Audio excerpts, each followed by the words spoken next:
Alright, so yes, I'm aware it's Sunday, and yes, I do still officially upload on Saturdays, even though it's typically very early Sunday morning. But unfortunately, the video I was making for yesterday, Saturday, didn't work. One of my props needs fixing, so I'll have to pretty much reshoot the entire thing, and I A, don't have time for that, and B, am not on set to do that. So I have to make a different video. As such, I'm going to show you what I did at the Indy 500. Now, I know I've discussed what I've done at the Indy 500, and no, it hasn't really changed much in the past 5 years.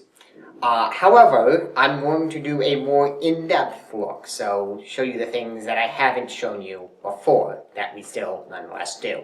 Alright, so our day starts nice and early at about 4 in the morning, where we pack up, get in the truck, and then drive over to pick up my grandpa, at which point we then head out and start driving to Indiana. We do make a stop at a gas station to get food, a breakfast of sorts. But then it's really just kind of driving to Indianapolis.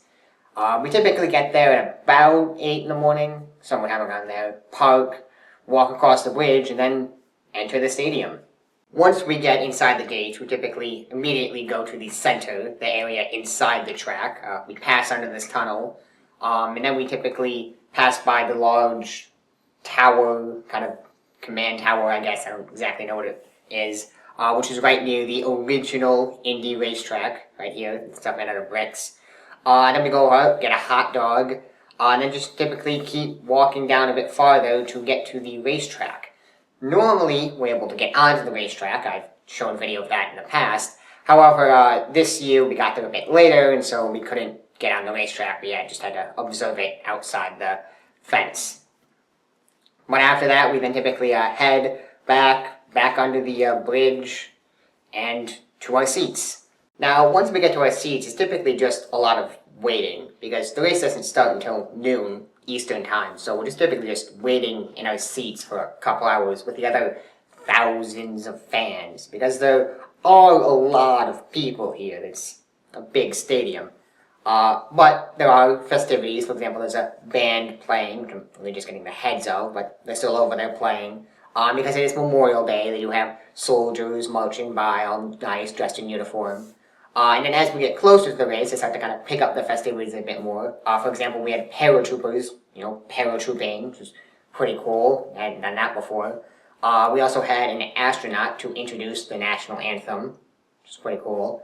Then, kind of during the national anthem, or really just after, they have the flyover, which this time was a couple of warthogs, which are pretty cool, nice air-to-surface attack vehicles. And then, as we really get close to it, they start to release all these balloons. And then the race starts. Now, unfortunately, I didn't get the official, ladies and gentlemen, start your engines. That does happen, but unfortunately I didn't get it. And then the racers start to drive around the track a little bit to warm up. And then the race officially starts. They wave the green flag and the cars start whipping around. And, it's a lot of kind of what you heard. Really left turns. Hundreds of left turns. There are, of course, the bizarrely fast pit stops that are like 12 seconds. And, of course, there are also crashes.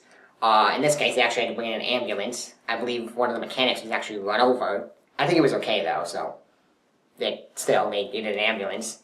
So, then, of course, the crashes. But then after racing around the track for a couple hours, 200 laps, they finally declare a winner, which this year was Juan Pablo Montoya. And so there he is, racing across the finish line and then celebrating his win, because it was an accomplishment. He won.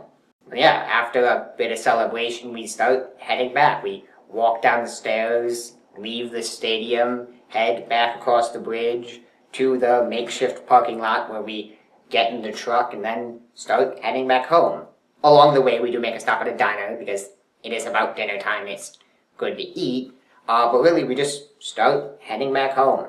And that's what I do at the Indy 500. Hope you enjoyed it, and see ya.